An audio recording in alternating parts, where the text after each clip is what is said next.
BRB UK. Worse teeth, better accents.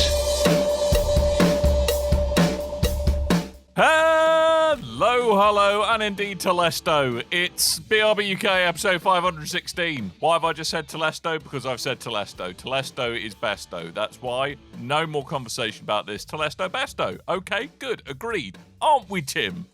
No. Yes, you are. Brilliant. Coleman? Pesto. Hi. Destiny's been taken over by Telesto. That's all I'm going to say. Oh. It's all very strange. And how are they? Right.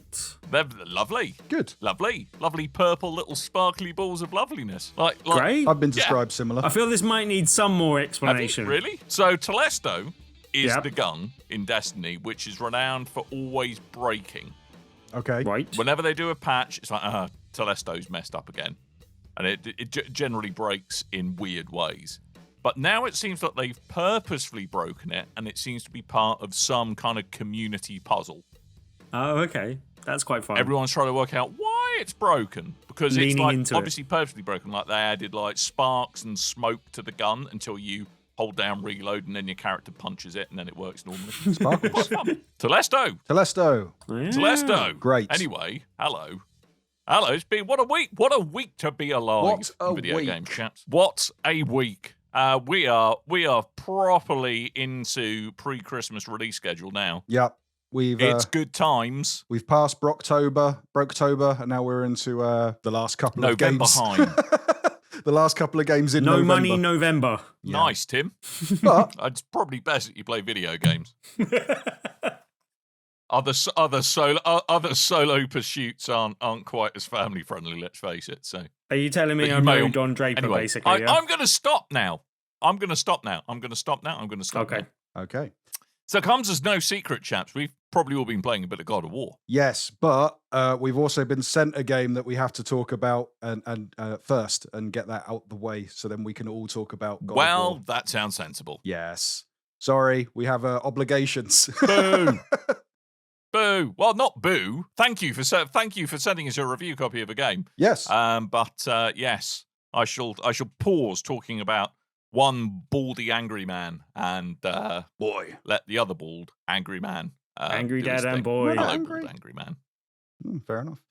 Yes, so for the second time in this show's history, we're going to be talking about JoJo's Bizarre Adventure All-Star Battle R. Although I believe the first time it didn't have an R at the end. It's still Didn't have an R before. I still this confuses me greatly. That's okay. It confuses me as well, and this game doesn't do much to help that.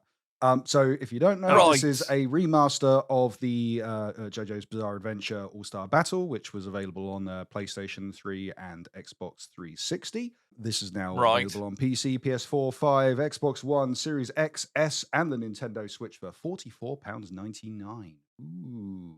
And this is a fighting game that ties into the now 35-year-old JoJo's Bizarre Adventure anime and manga series. I have a question. Yeah, I guess you might. Why when I Google this is the first image hit, someone telling me to come at them and that they'll send their Hamon coursing through me? No idea. So, Excellent. And I'm assuming no idea is probably what most things about this game are. yeah, and I'll get to that in a moment. In a good why way, though, I right? don't quite understand JoJo's. I mean, I'm not a fan of JoJo. We discussed this last week on the show. Not a fan of JoJo's Bizarre Adventure. I've never checked out the anime. I've never read the books. I don't know the lore. So when it comes to games like this, anime games, there's usually an element of a newcomer can pick up this game and get into it, get a basic understanding of the story, and that may make them go, yeah, I want to go and watch the anime, or I want to read the mangas to carry on this fandom that I am starting to bud into a blossoming flower of Japaneseness. I don't know where I'm going with this. Anyhow, You really dug yeah, a so- hole with that one. this one doesn't quite have that. You're and right I'll- there, Coleman. Yeah, I'll get to why in a moment. So this initially, the original game was released in 2013. 2013 when Tim did his review of this original game. Wow. And okay, since it's then, gonna they've now brought back, they brought it back with revised mechanics, new fighters, 10 new fighters to be precise, new DLC fighters to be purchased and downloaded as well. And it's all celebrating the 35-year history of JoJo's Bizarre Adventure. And there's also kind of extras, because there's been new series of JoJo since then, and it's to kind of tie in that stuff with the stuff that was available back in 2013. Now, where this doesn't quite capture me is because in the original game, apparently there was a story mode, which would, like I said previously, anime game, sell you on the game with the kind of basic recapturing of the story and maybe spark your fandom into going off and checking out more. This one has gotten rid of the story mode altogether and replaced it with something called All-Star Battle Mode. And what that is it's different pages of a comic book with different panels, and each panel represents a fight either from the show or a kind of a fantasy fight that hasn't happened in the show. And there's not really much plot to go on. It's just pick a fight, fight a fight, and each page represents each series or each saga of the each genre of JoJo's Bizarre Adventure. So because of that, I know I'm playing a game where some people have powers, some people have like ghost kind of characters called stands that fight alongside them. Some people can summon horses and ride on horseback while they're fighting. Some people are a literal dog or bird. And I don't know why, because there is no story to speak of unless I go out and watch the anime separately, which I don't have time to catch up on 35 years of lore. I have a question. Yes, Dan. Yeah. Is how I'm feeling like what you guys feel like when I'm talking about Destiny? No, not quite, because I have a basic understanding. Not of as bad as that, or no, we're not. We're not. All right, okay, good. All right. I mean, are you bored out of your mind, or? Tim, could I politely invite you to That's a pretty good one. Oh, I'm sorry, Tim. Was I getting in the way of the exciting menu-based discussion we're about to have? I mean, no, I was being a bit harsh. But, I mean, it does have the word bizarre in the title, and it definitely lives up to that billing, no? Oh, yeah. I mean, no trading standards issues here, Tim. Well done. Good. Consumer Watch with Tim Hibbs. Fighting as a small French bulldog with a man who lives in the sand coming up to help you that can kind of turn into a vehicle. I mean, yeah, that's pretty bizarre. That's the most bizarre I've seen in a fighting game in a while. So that's fun. The premise of the game, fighter, as you know, one-on-one with an assist character, unless you disable that in the game. You have a dodge button, you have a light attack, medium attack, and strong attack, and that's kind of echoed throughout. The basic attack styles are echoed throughout all the characters available in the game, so it makes it easier for you to kind of chop and change characters as you're going through challenge modes and what have you, or playing online, or just want some variety. It's more as a case of when you are trying to master a character, then you need to know more the minutiae, the more advanced attack stylings of each one. And apparently as well, from what I've seen reading up on it, depending on the different series of JoJo your character is from, they may have a shared type of ability. So that could be you hold down a button to charge up your power meter to do specials, or you might have some kind of vampiric abilities to suck energy from other characters, or the aforementioned summoning of a horse, so you're fighting on horseback all of a sudden. It all depends on the character from each season. Fans will get something. I mean, this is a game for fans of JoJo Bizarre Adventure. It's not one for newcomers to get sucked into, unfortunately. And with that, if you are a fan of the show, you'll probably be pleased to know that the show's Japanese voice cast, they are all reprising their roles in the game. They brought in new because they brought in new characters. There's voice actors from the show, new ones that have been also added to the game as well. So that's all very nice for you. It's a very attractive looking game, although because it's nearly a decade old, it's showing its age a little bit in the stages, a little bit in the models and the animations. However, because it's that cell shading on top of 3D models, it does look very nice still, and it's got that cool. All the kind of the move selections, the menus, and everything has this comic book style. It's throwing panel bars across while you're running out of panels to do your special attacks and stuff. That's all cool, and learning all the different special kind of finishing moves with each character, that's really fun to see as well. I just wish I knew what the hell was going on. As I say, because Well, it sounds like a wonderful introduction into your 40s. That's all I'm going to say. Yeah. Frequently, I'm wondering about just going, what's going on? it's Why? and I think this is Why? mainly Why? because of the age as well. Because the fighting games that I like are either slow, then it's because of like a grapple system or a combo system that it's kind of more friendly for you to master. If it's fast, then it's like Dragon Ball Fighters fast. Like it's insane going across. Everyone's like dashing about the screen and mad colors and all this kind of thing going on. This one kind of takes a medium point of that. It plays like it should be a super fast anime game, but it is quite slow in its gameplay in comparison to other games out there. It kind of feels like a Guilty Gear, but not as fast as Guilty Gear. But yeah, it's still enjoyable. It has quite a large online system going as well, where you can do your normal, you can play player matches or ranked matches, and there's kind of like a mission structure. They will put up different goals for you to fulfill online, different matches with different categories, and win this many of a match and all that kind of stuff. And you can unlock different character costumes that you wouldn't be able to unlock regularly in the game. Unfortunately, but try as I may, I did not match to a single person online. So I don't know if that's just not a lot of people are playing this in early adoption, or just bad luck and times of the day of playing. But at one point I left it looking for a ranked match for about half an hour before I gave up trying to play online. And I've had a couple of goes trying to get online, but I'm just not matching to anyone, which is unfortunate. I mean, if you're a fan of JoJo's Bizarre Adventure, you're going to find something to enjoy. If you were a fan of the original game and you just want to play it again, there's more added for you to enjoy. And, if you're just a fan of fighters and you're curious, then I think there's enough here for you to get along with as well. And especially in the regular offline mode, if you're going to have a night with friends over and you're looking for a couple of different fighters to play, this one has a cool 3-on-3 mode. It has a cool tournament mode, tournament mode should be added to every fighting game, I believe, because they are fun for local multiplayer. Yes. But yeah, JoJo's Bizarre Adventure All-Star Battle R.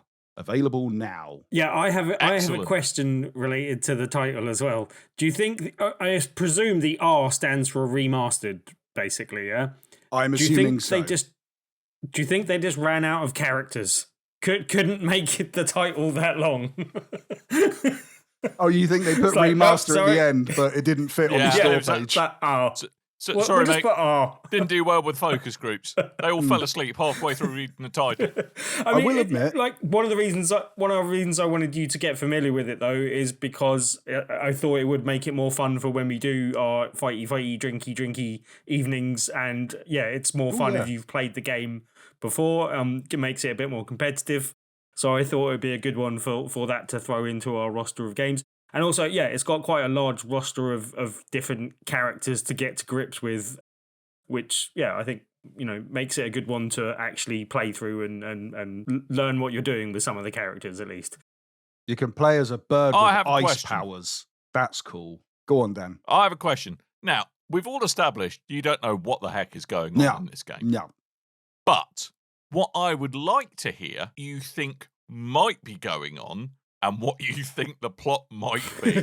I mean, to be honest, the most information I've got from JoJo's Bizarre Adventure outside the game and inside the game is last week when Tim kind of explained why it's called JoJo's Bizarre Adventure. And that is, it's a lineage of different people that are called JoJo or some variation of JoJo, and they fight people. JoJo's usually their nickname. Like, it's like Johannes Johnson or something, or I can't remember the exact name, but it's usually like not necessarily their name, but they're known as JoJo kind of thing for some reason. Yeah. But it's a family title. Yeah. As I said, I think it's a decent fighting game, as good one to add to the mix of what we're doing. And I thought you'd appreciate it, at least, Coleman. But a bit of a shame they took the story mode out, because that's how I got any understanding of what was going on previously. I'm assuming it's so they could figure out a way of incorporating the 10 new fighters because they're not included in the original story mode without having to make an addition to the story mode. But I would have preferred if there was a story mode and the battle, all-star battle system as well.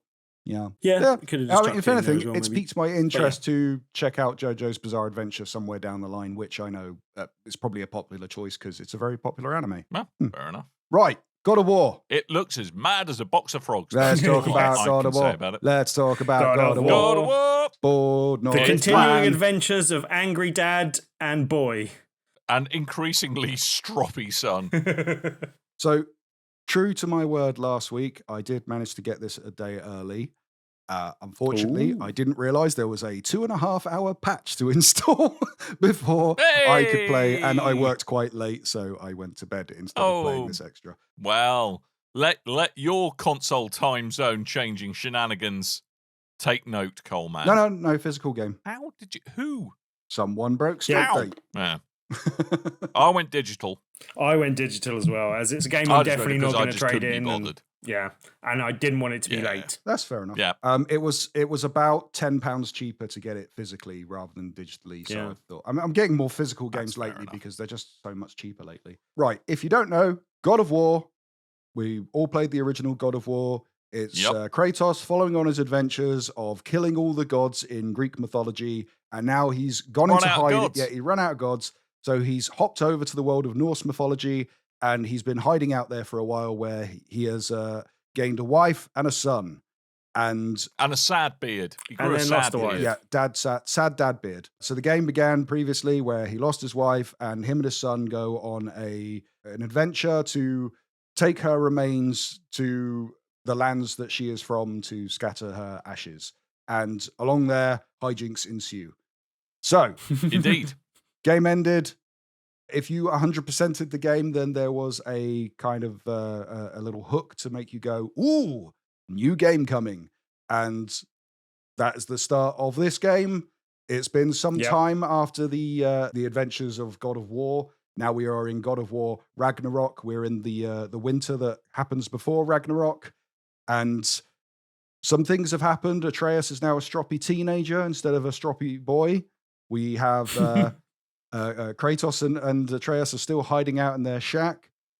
The woman whose Yep. name I always forget has Freya. Freya. She is no longer a friend, and she is now trying to exact Definitely revenge foe. for reasons. Yeah. Because you did do some bad things. Yeah, but to I don't her want to family. spoil anything for God Yes. of War 1. Because I will say, if you're interested in God of War Ragnarok and think, should I not play God of War and just jump straight into Ragnarok? No, go play God of No. War, Yeah.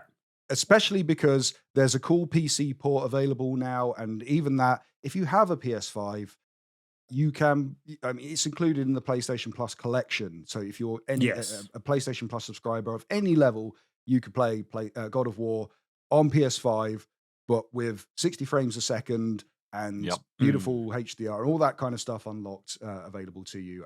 We spoke about it on the show a couple of times. It's worth playing. The one thing I will say, for those of you who are impatient and just want to jump into the zeitgeist of the latest God of War, I think you're doing yourself a disservice by not playing the first God of War, because it's just narratively a fantastic game and a brilliant action Still holds up as exploration well. game. Yeah, it still really does hold up. But there is a kind of a last time on God of War refresher. It's not a Don't- very good you know, recap, if you though, just no? want to get straight into it, fine. But it really undersells the awesome plot from the original game. But we'll try not to give any spoilers for the first God of Yeah, War game. yeah. We'll do our absolute darndest. It may be a tad difficult with some things, but we'll do our absolute best not to spoil it for you. And we'll definitely try and keep any discussions of the new game spoiler free, Yes. partially because I all think we're still quite early on in it. Yes. So- That's gonna help. Yeah, that's fair enough. I was going to say the kind of catch-up thing that they put on there previously on God of War. Don't look at that as, hey, this will tell me the story of the previous game, and it's more of a refresher if you played the previous game and it's been a little Yeah. while. Because don't think of Ragnarok is not a sequel to God of War. Ragnarok is part 2. You know, Yeah. it's to be played after the first game. You really should play the first game, and there are many Yes, options for you definitely to do agree. so. So the Ragnarok it talks about is like it's from Norse mythology, isn't it? So Yeah, Ragnarok it's is Armageddon. this big. It's Armageddon. It's kind of a real kind of turning point in Norse mythology. You know, very gods died, many all kinds of natural disasters absolutely wreak havoc across the world. And it's kind of the build up to that big mythology kind of end times event where we find ourselves. So again, it's I wouldn't say it's necessarily a faithful retelling of Norse mythology. No. It's an interesting take on it. But that's kind of why there is very much this kind of bleak, wintry feel like, everything is kind of quite terrifying and trying for Kratos and Atreus. And it's really interesting where it takes that. And I think one of the things, less so than the original game, and this is kind of why you got to play the original game. I think the thing that absolutely floored all of us was just the sensitivity of storytelling. There's obviously a lot of effing blinding, chopping people in half, but the subtle nuances of the characterization and the storytelling, even in the opening moments of Ragnarok. Wow! It's the voice acting's incredible, the animation's incredible. It's a wonderful, wonderful story, if nothing else, and that's even just only having played the first couple of hours. And if you have anything like a passing interest in Norse mythology, I think you're gonna really, really enjoy seeing the characters that you see. I think also if you'd only played the previous games, as in not the last one, but the original God of Wars on PlayStation's gone by, you'd be forgiven for not expecting the level of depth and storytelling that they actually deliver in the 2018 game, and in this game as well. So I definitely think even if you weren't a God of War fan of old, it's definitely worth picking up these two, basically. I will say, because it's Norse mythology, it's helpful to have a passing interest in Norse mythology that extends beyond Marvel movies. Traditional Yes. Norse mythology. So you understand who some of these characters are, you understand what some of these events are. But the interesting thing about God of War, it's following the story laid by Norse mythology as we know, but something has changed to make it all different. Yeah. And when you know what that is, that's really cool. And you don't find out until the end of the last game. So it's cool carrying on from that. As you said with the voice acting, there's some newcomers. We got Odin and Thor. Thor will be no surprise to anyone because he's on all the marketing at the moment. You get a Mjolnir if you buy the super sexy Thor edition. Yeah, Ryan Hurst as Thor. Very good choice. He's from The Walking Dead. Yes. Plays Beta. Brilliant The Whisperers. job. The Odin was confusing me Possibly as well, best because I knew the voice. He's I wasn't expecting Odin to be like a mob boss. That's it, because his voice is so he's like Long Island or something. It's very odd, but it's Richard Schiff, who, because I could recognize the voice, and it took me ages, and I had to look it up on IMDb. He's the guy in The Lost World who's like the mate of Jeff Goldblum, who goes up in the cherry picker, and then the T-Rexes have him. Really? Yeah. Yeah. Like, I saw his face and went, Bloody I hell. recognize you from somewhere, and had to look at, he's that guy. Right, okay. But yes, newcomers are He's cool. been in lots of things, Returning though. characters are cool. If you're looking for, like I say, this is a part 2. This isn't a sequel, so to speak. If you're looking for this huge expansion to God of War, you're going to get a lot of the same gameplay as you've played in the previous game. Yeah. You are going to see new shiny shines and things running a lot smoother and what have you, because on the PS4, it was, you could have an unlocked frame rate, but I think that meant like 45 frames a second. You can now have a nice smooth 60. You can use HDR and all the 4K and do all that stuff if you want to. But there is still a kind of PS4-ness to it. They still do the, climbing through crevices to disguise loading screens, but there aren't any loading screens on the PS5. Apparently, I heard someone else talking about that, and apparently that's not true. Like, apparently that's not to cover loading things. It doesn't generally do that. It's more to give gamers a distinct notion of they are traveling from one area to another, so that you don't double back to try and look for puzzle elements and stuff like that. Apparently that it's not really covering, not in God of War at least anyway, it's not covering up loading. How Okay, dare fine. you besmirch my super sexy drive? How dare you, sir? Well, I meant so that would be more a mechanic of use for the PS4, but not so much for the PS5. But this is a dual release, and there is a clear indication. This does seem like this began development on the PS4, ended development on the PS5. I would be interested to see. I mean, if you're playing this on PS4, please do a little video of what your console sounds like when you're trying to run this, because I am very curious. I've heard that's very, very to see. bad. It sounds like a complete jet engine. Yes, I can as you would imagine. expect. But I mean, just kind of out of interest, guys, are you going Are you going frames or are you going Performance. prettiness? I'm going performance. Well, I thought you both would. I went prettiness. Although I've heard a lot of other There's people surprise. say that they've played the game for like 40, 50 hours and had no, or very minor technical problems. I think Skill Up said he played all the way through the game and only had like a couple of hiccups. I'm only like a few hours in and I've already had more hiccups than that. I've had some weird technical things where Atreus was just like gliding across the ground and a few other like I had that. fairly minor and not game breaking things, but just like a bit weird. There was another thing that wasn't technical but just bothered me. Not too spoilerific, very minor spoiler, but basically there's an area you go to, and I'll gloss over what it is to not go spoilers, but there's an area you go to and they get past the fact that the Bifrost is no longer working and you can now travel to other areas, and there's a story MacGuffin reason for that. But then Sindri like gets you through there, and then you go and get there, and then when you get to the place you're going, he just appears in there, and he kind of has to so you can do upgrades and stuff. But it's like, if you can get to where you are now, why the hell did I just row across this lake for 2 hours? Like, why didn't you just get To me be here fair, in the that first happened. place? That was in the first game as well. He's just like, oh, magical dwarf. He's Yeah. just like, magic doors, mate. That's magic doors, Yeah. Yeah, innit? that was just again a minor thing. But I get it. Why would you have the door take you to a starting area and then the door take you somewhere completely different that they are trying to get to? Why not just let Yeah. Atreus and Kratos go through the same door? I think they just perhaps they just needed a bit of a break. They just dwarves need breaks too. Maybe dwarves are they're just tired dicks. looking after Kratos, and it might be. Who knows? They just find it hilarious. Who knows? I don't They're know. actually trolls. I've avoided all reviews going into the game because I know if it plays anything like God of War, I'm going to enjoy it. If the story's anything like I'm going to enjoy it. So I know I'm going to enjoy it. I don't need to know what anyone else thinks. I saw that there was a patch, a day one patch that the Santa Monica studio was saying, hey, you probably want to install the day one patch before you start playing. Didn't give reasons, but said 4 reasons. And I had the exact same thing that you had, Tim. There was a point where me and Atreus are running through the land, and all of a sudden Atreus just like freezes and then glides across the snow to the point he's meant to get to and stops and goes back to normal. And it was a very odd moment, but it's the only problem I've had. But otherwise, I'm 3 hours in. It's not a huge amount. I know I'm going to be getting, and I keep getting distracted by shiny things. But I am really enjoying the game so far. I haven't had any glitches yet.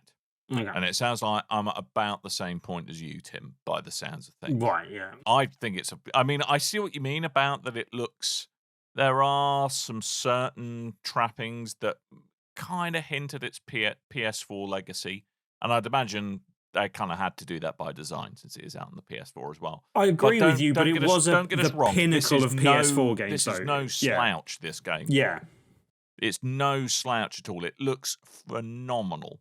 Or I think it looks phenomenal anyway. Oh, it looks great. And yeah, and it's kind of just the atmosphere the game creates as well is brilliant. And the different biomes you travel through, and you will eventually travel through different biomes, have got really different feels to them. The sound design's incredible as well. If you've got the PS5 Pulse 3D headset, it makes great use of kind of like 3D surround sound check as it well. on my headset as well, yeah.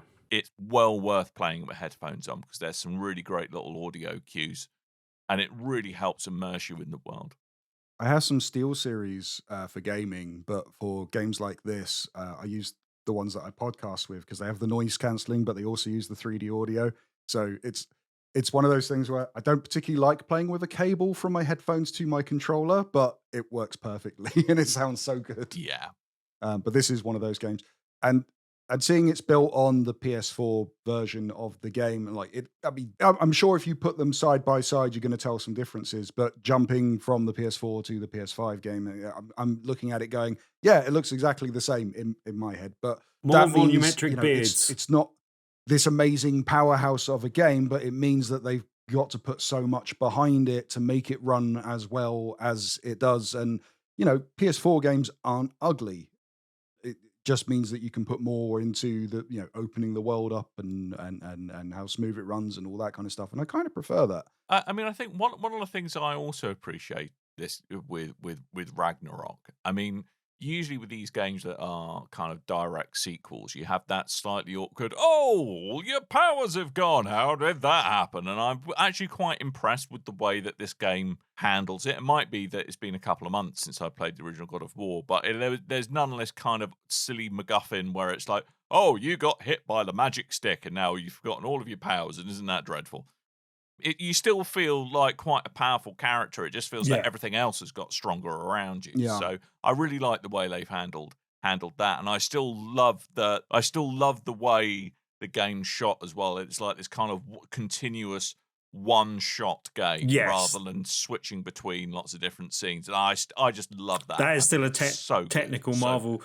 Just your thing about like retaining your powers and stuff. I do like the fact that you've still got your Spartan Rage and other stuff that you had at the end of the game. There is one point when you're upgrading some armor, Sindri says to you, "What did you do with all the armor I gave you?"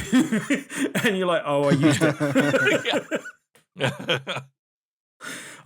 Which I thought was quite funny, but yeah, some abilities. I mean, if you went through and you maxed out absolutely everything, then there's going to be some stuff missing. Otherwise, you'd be absolutely unstoppable from the word go.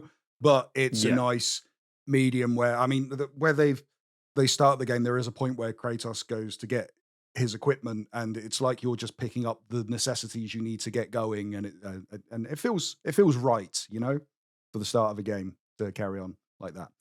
Yeah, I really like it. I'm looking forward to playing a lot more this weekend. I get that and Black Panther to look forward to. So, good weekend. Just one thing. Do you think they're going to continue Kratos' journey through other mythologies, and he's just basically going to kill... He's responsible for killing all the old gods, basically. He's going to go through Greek and then Norse and then something else. I'm not sure where I'm waiting for him to go up against Christianity. or Jeebus. Yeah. So this is meant to be the final part of the Norse saga. Yeah. So I don't know if that's if you know, we'll have to see how this game ends. Damn it.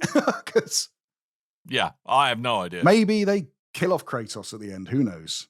Quite possible. But do you think we're likely to see another... I think timing-wise, we are likely to see the next game and the first game of another start of a story on the PS5, though, in the lifetime of the PS5. I think that's reasonably likely. No? Oh, yeah, absolutely. So, yeah, I'd be interesting to see. I'm hoping by that stage they'll be unshackled from the PS4 and be able to just completely do a PS5 game from the ground up for the next game. And I think that's where it will be really interesting to see what the PS5 can really do with it, basically. Yeah, I mean, let's see what happens. I mean, I think, I mean, funny though it would be having to just go, "Hey, Kratos, man, stop punching me in the face.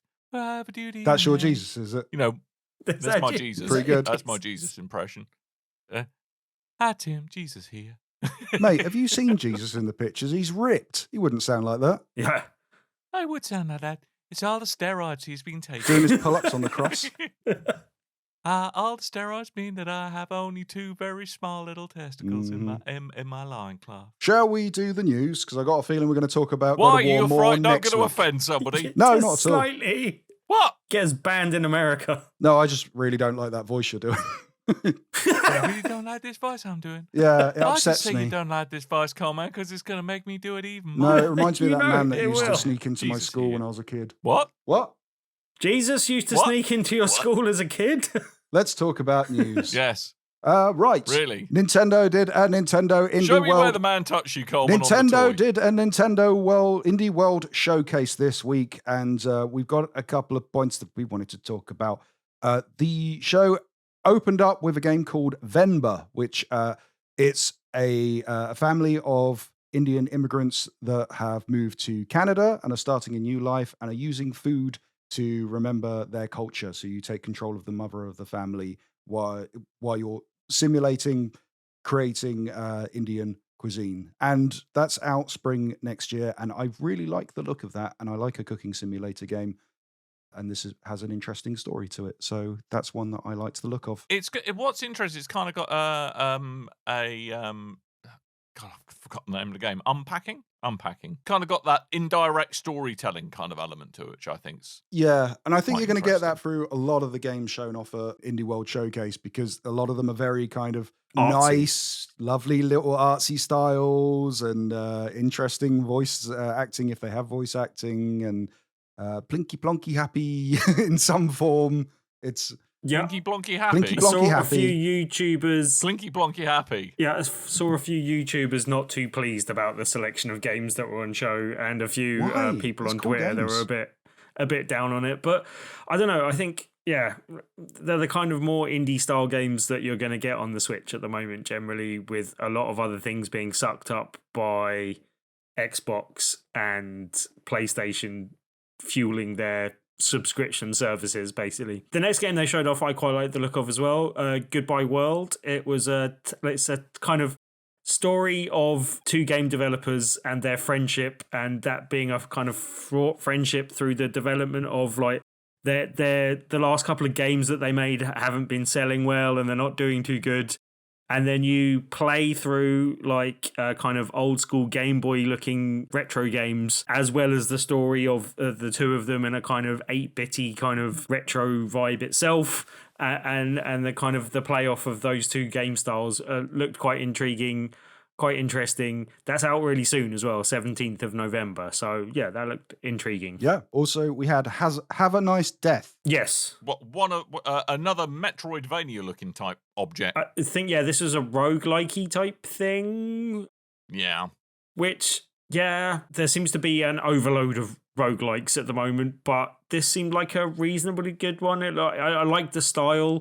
It was a kind of a Death as the main character battling against seemingly his own minions. They did say that you can't die in the game, so I wonder how that exactly works, whether you get like transported back if you don't win and stuff like that.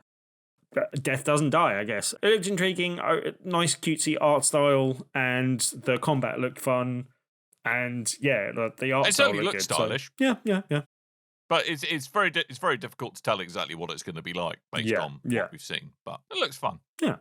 But that's out next year, 22nd of March. Yeah. We also had Pepper Grinder, which is coming out next year. This looks cool. It has a very kind of Strider feeling to me. Lots of kind of running and hacky slashy, climbing up walls and stuff. But you have a drilling mechanic, which is your character's called Pepper, and the drilling is called their Grinder.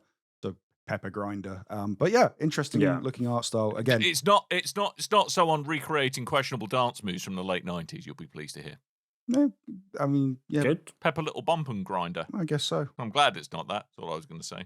Death to the Memories Between, which is coming out early next year. That one, initially, they showed an art style that made me go, ooh. And then I realized it wasn't actually part of the game. Made you go, what? It was just, ooh. It was just an animated art style they were showing before the trailer. But this is an interesting game where it's a bunch of characters who, whenever they go to sleep, they end up in a world in between dream and their own world, where they have to play like a weird ball game with these energy balls. And I want to know more about it. And it was mainly the voice acting sold me. Lots of different interesting characters there. So I'll be looking forward to see how that one unravels. Because I thought the bit between the real world and the dream world is that bit where you feel like you're falling, and that's not very pleasant. No, I hate that. Don't like that bit. The next game that I thought looked intriguing was A Space for the Unbound, out in January, 19th of January next year. I can't remember the country. Was it Malaysia? It was an Asian country where I haven't seen games particularly set before, though, basically. But it was a story of a couple and a kind of love story and stuff like that. It doesn't sound very interesting, but I really like the look of the graphical style and just, the fact that it looked like an intriguing world and something a little bit different. It's one I'm going to be keeping an eye on, and next year is looking really busy for games, but hopefully this will come out just before everything really kicks off in February, basically. But one I'll keep an eye on anyway. Mm-hmm. Next year's looking busy for games because we are in November, and that we've seen next year soon. Yeah, all games that are coming out next year or have been delayed to next year. It happens every time we get to this point of the year. But February and March Blanc next year is ridiculous. And I've got a VR headset to for indie consider games in that time period as well. So Yeah, I'm not buying that. Blanc on the 14th of February, just in time for Valentine's Day. This one mainly, it was the art style that got me. It's kind of like black wireframe on white background with white filled in characters and stuff. yeah, Cutesy, but again, wasn't so much the game itself. It was more the art style made me go, oh, that's interesting. I'd like to see how that goes. The one that sort of like a really puzzle interested me platformer sort of thing. is Yeah? they've Yeah, made that's what I thought, Tim, as well. they've made a game that was just for me. It's called A Little to the Left, and it is about trying to organize objects in a satisfying way, much like the. I like the fact that there's a chaotic cat in it who's just like, oh, you're arranging stuff, Yeah, are you? yeah. I'm going to be a dick. So it'll give you a mission like, for example, we saw like pencil colors and making sure that they all match up in the right gradient or leaves or sizes of lipsticks and things like that. And then there's a cat that just wants to screw things up for you, and you can pet the cat Yes. as As well they to keep it do. amused. As I said, Dan, cats So are evil. does it tell you? Is it like the puzzle? Cats are not evil. Cats are awesome. They just have a very low tolerance of bullshit. I mean, does it tell? Do we reckon it tells you what you have to do, or is it part of it working out what the pattern is itself? And Yeah, they haven't really given details on that from what I've seen, but Yeah, I think it's just going to be working it out. But if you like me, every now and then go on YouTube and see something saying like the most satisfying video, and it's things like paving tiles lining up correctly when someone's laying them down and all those kind of things, then do you know what? this is probably a game I for found you as myself well. in a slightly strange corner of the internet, similar to that, where I was watching some do power wash carpets or rugs that were really filthy. Ooh, It's really that's a satisfying. good idea. It's like that is really good. It's bizarrely I'll send you a link, mate. I have Change one. your I have a world. power washer. I know. Don't- See, the don't be fun sending you him can links have. to dirty Internet fame videos, beckons, Dan. Coleman. Look, she's got a filthy rug. that's not what I was thinking. Hose it down. Please don't say Hose that. it down. Hose down her filthy rug. Lastly, we had, and the headline to the stream was Sports Story, which is a sequel to Golf Story, which Tim really enjoyed and I Yes. thought was meh. I loved the Wow, previous game. okay. Really good. It was a kind of golf RPG thing where you're exploring environment and finding different kind of golf related puzzles and little golf related challenges. I didn't actually know until they showed off this trailer. So, a obviously, golf they course. talked about Sports Story before, but I didn't actually know that they're Yeah. still retaining the golf element as well. I thought they'd gone off to do different things, Oh, but there's golf in this as well. There's also, they showed off like volleyball and cricket, oddly enough, Football. and Street football. and a few other sports. But then there's other Jousting, gameplay elements in it, which I'm Tiddlywinks. a bit more dubious about. But there was it seemed like there was some stealth sections and other bits going on as well. But yeah, as I said, I really Stealth loved the cricket. last game, so I will definitely be picking Stealth this up. And tiddlywinks. that's out. Yeah, I thought it was really odd that it's out next month. They said Stealth December chess. 2022, but not giving a precise date when it's out next month. You would have thought they would have had that locked in by now and would have been advertising it as it was the big end point on this stream. No, I thought it was a bit odd that there was no release date. So Nintendo are universally terrible at verification for patches and releases. So it may Right, very yeah, I well don't be know that how they've to not into that. finished the final build patch or day one patch or whatever. So Yeah, I heard that's probably Sony why on it's not much got a better date. on that sort of front as well. Also, just Inscription's supposed to be really good. I still haven't picked that up elsewhere. I think that'll be a good fit for the Switch. They quickly mentioned that. WrestleQuest looks kind of fun. That's coming out next year, I think. And Curse of the Sea Rats looks like it's going to be good. And Dan, didn't you speak about Rogue Legacy 2 previously as well? Yeah, I played it on PC. And that should be a good fit for the Switch. It should be a great fit. It's really good fun on my massive dick, I have to say. It's, I don't know, it feels like it's trying a little bit hard. It doesn't feel like quite the same breath of fresh air as the original Rogue Legacy was. It's a perfectly inoffensive game. It didn't grab me like the original did. But that's out now as well. But yeah. Yeah, but it would be a good fit for the Switch. I was going to say, going back to the little brief section they showed all the different games off, but Curse of the Sea Rats, I've actually Yeah. played that already, and I thought it was rubbish. Oh, okay. That's a shame. It looks Wow. all right. It's It's a 2D. I mean, I thought it looked like a puzzler hack and slash, but when you actually start, platform hack and slash, when you start playing it, it's more of a 2D RPG, and it's very slow and awkward to play, and I didn't enjoy it Oh, whatsoever. it's a But shame. the art style is interesting, and the animations and cutscenes are interesting, but the actual game itself wasn't very fun. I thought. Oh. Well, yeah. Mileage may vary. Maybe a bad demo or whatever, but yeah. Some people like Rise, you know? They're wrong, but they like it. Right. Sad news, especially for Dr. Gibbo. EA, they've announced that they are ending the Project Cars series. Why? Oh, actually, I'm quite glad they put that up. It's misery. Oh, really? I thought you enjoyed that one. Why? Well, Project Cars 1 and Project Cars 2 were good. Project Cars 3 was a very strange thing. And the guy who runs Simply Mad Studios kind of slightly fell in love with his own personality cult. Oh. And it all went a bit sideways. Project Cars 3 was a reasonably pretty looking game, but it kind of really strayed from its sim roots, and was neither a great sim nor a great arcade racer. I had that problem. See, I didn't get on with the first two because they were too simmy, which I know appeals to you more, but that kind of put me off the game a little bit more. So, yeah, it's a bit of a shame, though. And I think part of the problem with the original ones, though, I think part of the problem was that they didn't really think that, oh, God, people are going to be using controllers here. And actually, the way they set the controller input up just made it undrivable. I remember me and you just spitting feathers about go-karts being just the biggest pain in the ass. ass. God, yeah, the intro go-karts. Yeah. I forgot about that. Yeah. And you literally couldn't get to the other part of the game before you played through that, and it was a real slog. So, yeah.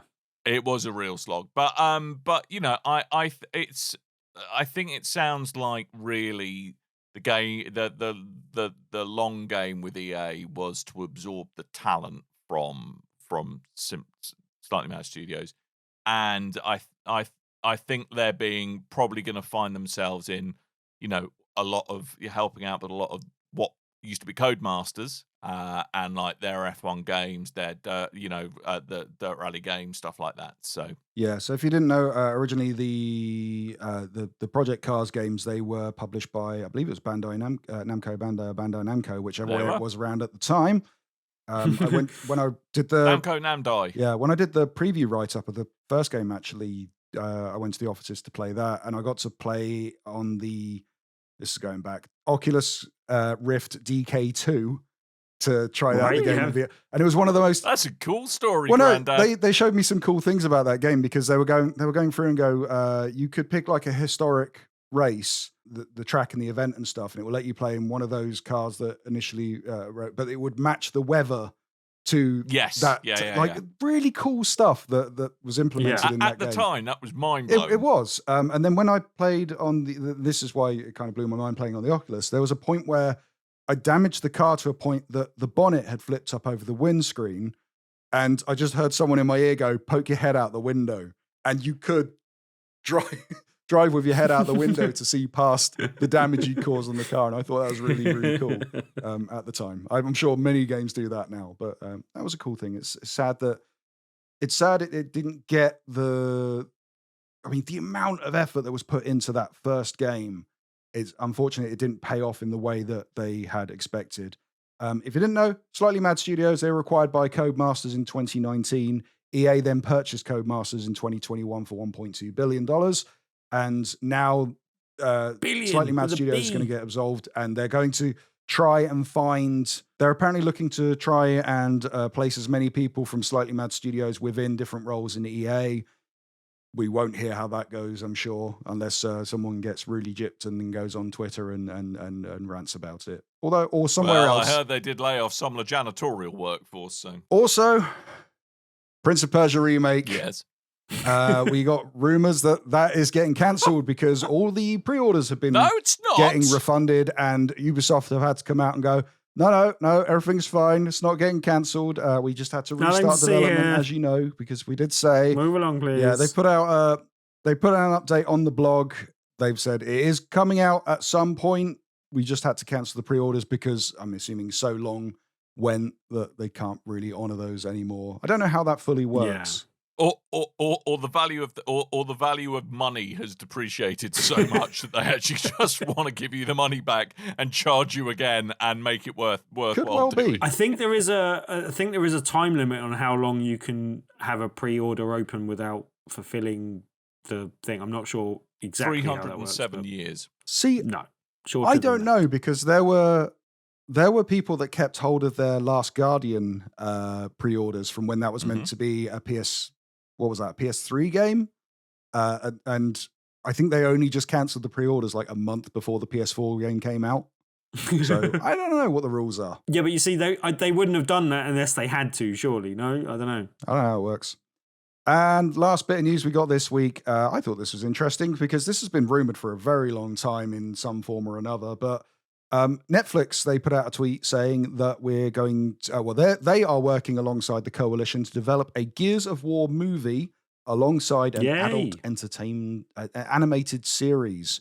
So I'm assuming, think along the lines of a Castlevania or a more recently Cyberpunk Edge Runners for the animated series. I know what they mean, but adult animated series sounds like it's going to be porn. Like, I know it's not, Yeah. but... that is where your filthy Exactly. mind would go, Tim. It's like, yeah, you can't say the word adult movie without, But yeah, like, I think that's really good news. I think that could make, like, the Gears of War story could make for a really good movie or a movie franchise type thing.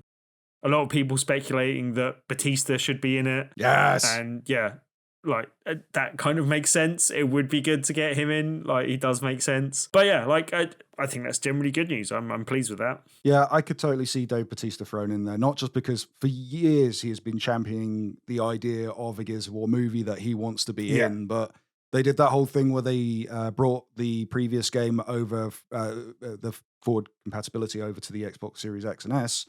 They gave you the option to completely change out Phoenix with Dave Bautista playing the role. Yep. Voice and everything. Amazing. Yeah, he would make a good Marcus I like Phoenix Batista. anyway, generally, I think. Well, now he's done with Drax. About time Makes he sense. got to be his own lead in it and not an ensemble person as well, kind of thing. I think he would be good leading that as well. Ensemble. Ensemble.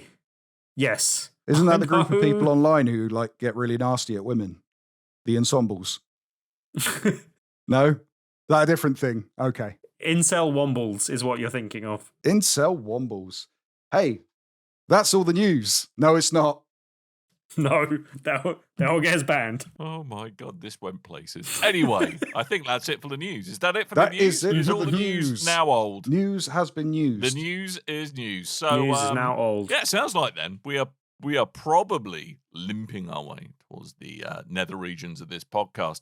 Don't put But it I do that just way, want to remind please. you about a couple of things. Yes, you are. No, I'm not gonna. No, there's several don't, bad no. ways to make that even worse. I'm gonna stop that. All right. All right. Okay, good. So, there's a couple of things that we would like to remind you about. If you want to wear things that have big red barrels and my face on them, there's a great store you should go to. We've got you covered. We have, yes. It's tpublic.com/stores/BRB. You can buy t-shirts, you can buy mugs, you can buy face masks, you can buy... there must be other things, Tim. Hats? Can we buy hats? I don't believe there's any hats. There are posters and stickers and hats. mugs and various other things, but no hats that I'm aware of. So you can drink a beverage out of your mug whilst wearing a t-shirt and a face mask, although that might drinking the beverage out of the mug complicated, whilst putting a sticker on something, and you will have reached peak BRB-ness. And I thoroughly recommend you all do that. So tpublic.com/stores/BRB. Mm-hmm. There's also multiple 35% off sales going on over the next month, so you might want to wait for one of those to do so, basically. So yeah. Indeed. Interesting. And Tuesday's Tuesday, Tim. Tuesday is indeed a Tuesday, and each and every Tuesday we do an event called Tabletop Tuesday at the Loading Bar in, I nearly said Dalston, but it's now Stoke Newington. It's just up the road. Yeah, it is. And yet, like, I had a really nice surprise last week. We had a group of people that actually Just fell hadn't. down. They used to be like regulars, and they were the most regulars. They actually Pants came like Tuesday. every week for years, like for about well, 7-8 years. They were almost there every week, and I hadn't seen them since before lockdown. And two of them have now moved. Well, one of them and his wife now live in Australia, so I hadn't seen any of them since before lockdown, and they popped in, so that was really nice to see a group of people there. But yeah, it was just generally a really nice evening as well. We had OK Play as our feature game, which is a really nice, easy one to teach people, which is the reason why I got it back in the bar, because it's one we've had before. But we've got a new game this week, and if you come along and play this week, you can win a copy just by playing. And the feature game for this week is a game called Shoot for the Stars. It's got a little starship, it's got little meeples, and you're kind of like betting on like whether the person that's captaining the ship is right in their estimate of different things, basically. So yeah, like it's a fun little party game, a good one to come along and play. Estimate of different things. Well, like you're asked a question of like, I don't know, how many.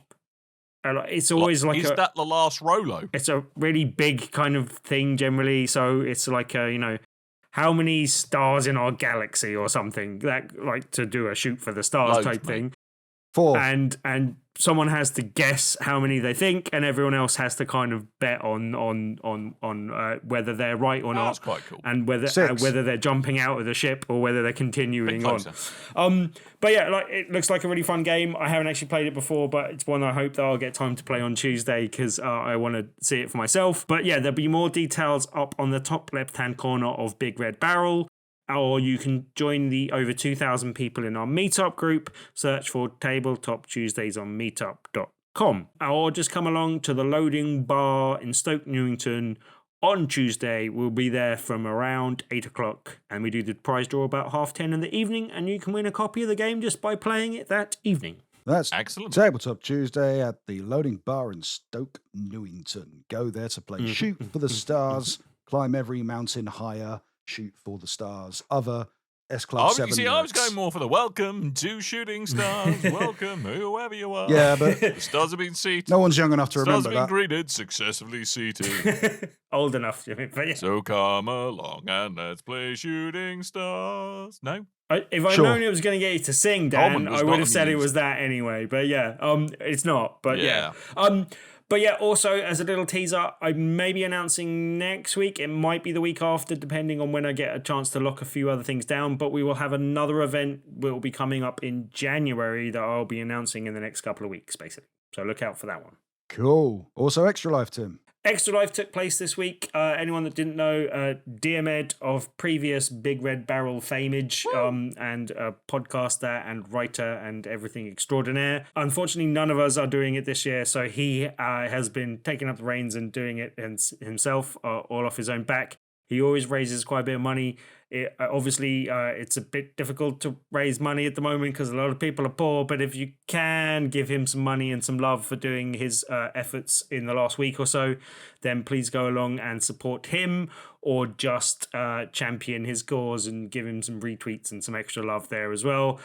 Just wanted to give him a shout out because, as I said, none of us are doing it this year because of reasons, mainly work-related and life-related stuff, but it's still a thing we like to support.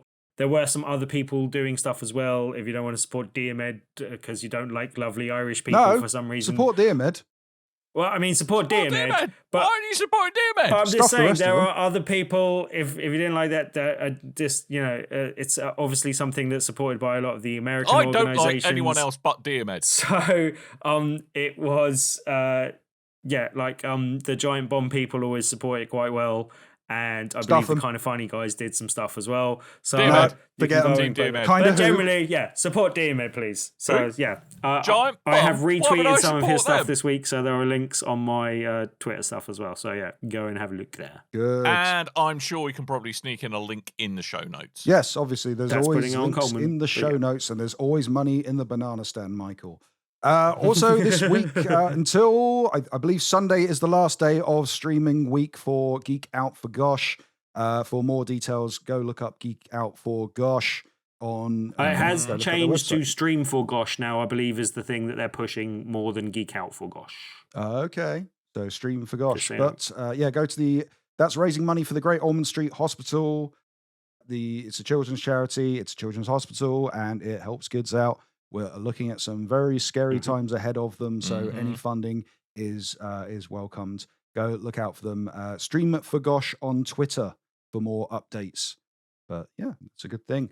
If you have enjoyed this show, Lord help you, Thor help you, Odin help you. But you can go and show your appreciation by giving us a review on whatever format you can give us a podcast review on. We do like Apple Podcasts, but because it kind of helps us out with the algorithm and all that kind of stuff. But there are any form that you can do it on that will get back to us in some way or another. But also you can go over to bigredbarrel.com and show your appreciation by going onto our comments section. You can also go to our Discord, which there is a link to on bigredbarrel.com also. There is Facebook and Twitter at Big Red Barrel, and there is a YouTube Big Red Barrel TV. And while you're there and you're giving a comment, you could ask us a question by saying, I have a question, much like these fine people have been doing. And we've got a couple of God of War ones, and I like these. Right. Damo Coop, he says, I have a question. With Ragnarok coming out next week, this was last week he put this down, and The Last of Us TV show recently confirmed as dropping on the 15th of January. If there was a live God of War TV show, who would you cast as Kratos, Atreus, and Freya? Do you guys have your casting already picked out? I do have my casting already picked out. Go on then, Dan. I'm sure this will be completely 100% taken seriously and not at all weird. Absolutely. So Kratos. Yep. Johnny Vegas. Perfect. Johnny Vegas. No notes. Atreus. Paul Whitehouse. Also Johnny Vegas. And Freya, I would like it to be Kathy Burke. Perfect. Sure. How about absolute perfect how about casting? you, Tim? Well done. Dream casting right there. 90% of the people listening to the show probably got no idea who any of those people are. Kratos, Harry shit. Enfield. I'd actually like to see Christopher Judge in the Kratos role. He does the voice. I'd like to see him playing the role, possibly. Not entirely sure how they make that work, but that'd be good. For Atreus, I don't know if he'd be a bit too old now, but I was thinking the guy that plays Mike from Stranger Things. Okay. Maybe. I think he could work, but again, might be a bit too old now. He did start annoying me, Mike, though. But if it was the young Mike from the original start of Stranger Things, I think that would work. But I'm not so sure it would work going forward, and I can't think of a better child actor. Maybe a young Will Wheaton. I really thought you were going to go. I really thought you might be a bit old to play Atreus, but I was thinking Clint Eastwood. I really thought you were going to go. Good pick. And who you got for Freya? Dan. Yeah, well done. And Freya, I think, the woman that was in Daredevil and Punisher. He's only had a week to prepare. Yeah, I forgot. We did talk about this question last week, and then I completely forgot to actually prepare for it. But I can't remember her name. But yeah, woman who plays Elektra in Daredevil. Loving your work. Is that right? No, not Elektra. The woman that plays not the Daredevil film, the Daredevil Netflix series. Gotcha. And the woman that played their kind of secretary. This is painful. Can't remember her name. The woman from Panic Room. Not Panic Room, Escape Room. I forget her name. I would have looked this up if I had a week to prepare and knew who I was picking. Well, yeah, and I should have done, and I could do, so I will do while you give your answers. Fair enough. Right, Kratos, nice easy one. Jason Momoa. However, this is TV, and we might not have the budget for Jason Momoa. So I would say Ryan Hurst, who actually voices Thor, as we spoke about earlier. He's a very large, stoic man with impressive facial hair, so he probably could play a good Kratos, as seen in The Walking Dead. Atreus, I would pick any child actor. It's a child actor, as long as they can act. Pick that. Wow, that's narrowing the pool quite a bit. You can't. You had a week to prepare, Coleman. You can't. Well, the thing is, you can't really go. Oh yeah, I'll pick this one because pick a short young person because they grow up. Danny so DeVito. I'm not really up on child actors, you know. He'd be good as Brock or son. Macaulay Culkin. He'd make a great. Yeah, he'd be one of the. Brock. I think he'd be perfect. That'd be great. Yeah. Like angry and grumpy. That'd be cool. For Freya, I picked. Stop naming dwarves. For Freya, I picked Sophia. I'd also like to play Sleepy and Doc. Still Brock. For Freya, I picked Sophia Boutella. I think that's how you say her name. She's the woman from The Kingsman who had the The Blade for Legs. She's also Good choice. She was also in that really bad Mummy film, The Mummy, as the Mummy. Yeah, we'll let her off right. with Yeah. Deborah Ann Wolf was the person I was thinking of. Ah, yes. For Wolf. Freya. From Gladiators. Rawr. Isn't she Deborah Ann Wool? Wall. Okay, yes, I misread that. You're all right. Deborah Ann Wall. A week to prepare, Tim. A week to prepare. Is she Doesn't Bob mean I Wolf, can read, the Dan. YouTuber? Can't learn to read in a week. Yeah, sure, why not? Cool. Ed's got another one that's kind of God of War related. It says, what is the best game that exists that is either about being a dad or pretends it's not, but is actually about being a dad? For instance, The Last of Us is a secret dad game. God of War is an Well, that was explicit my dad answer. game. He also said that the correct answers, by the way, are Yakuza Kiwami, Yakuza 2, Yakuza 3, or Yakuza 6. Right, okay, well, I'll pick one of them.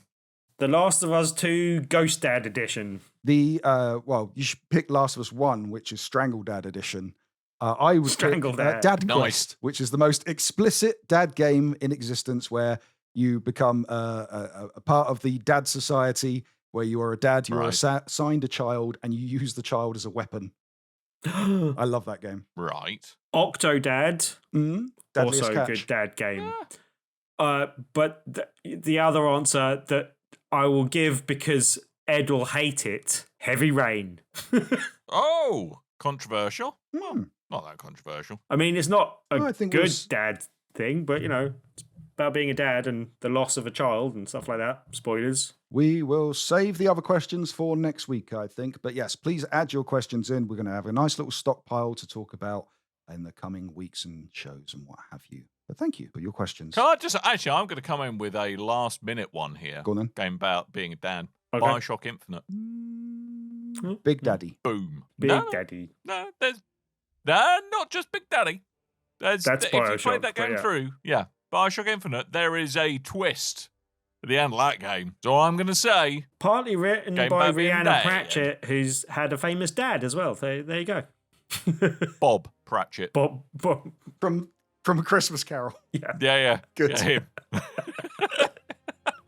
It's quite famous. Who had a son called Tiny Yeah, he Tim. is, There he you go. Full circle. Full circle. Let's wrap it up. Let's do that. Thank you so much for listening, ladies and gentlemen, to this unbridled nonsense.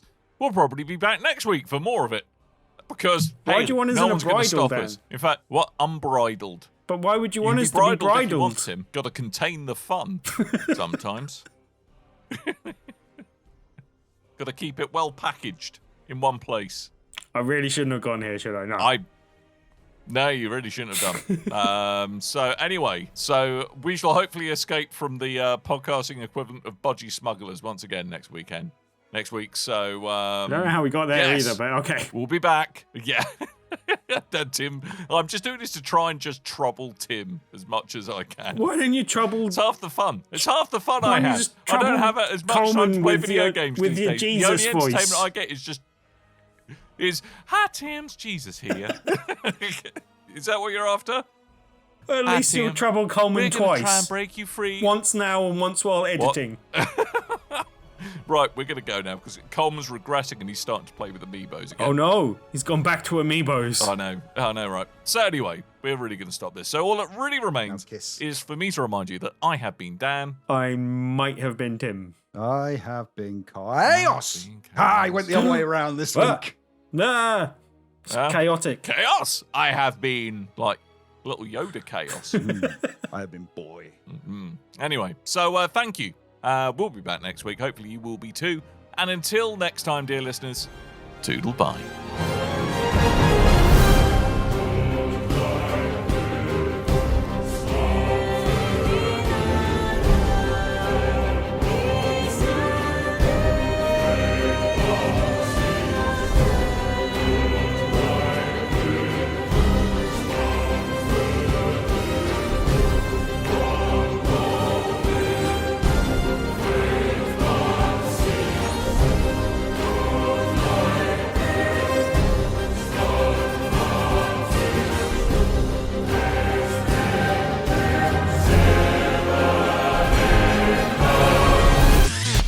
You and your ears are quite welcome for the podcasting goodness that you just heard. why not roll on over to BigRedBarrel.com for more podcasts, news, reviews, and videos from the biggest, reddest site on the internet, BigRedBarrel.com. Turn 10 Studios from Microsoft. Ooh. Okay. Wipeout. Ooh. Good shouts. Mm-hmm. I know. See, it was a good answer. Yeah. Surprised? I know you are. Did you say you've already got yours as well, Tim? I've got an idea.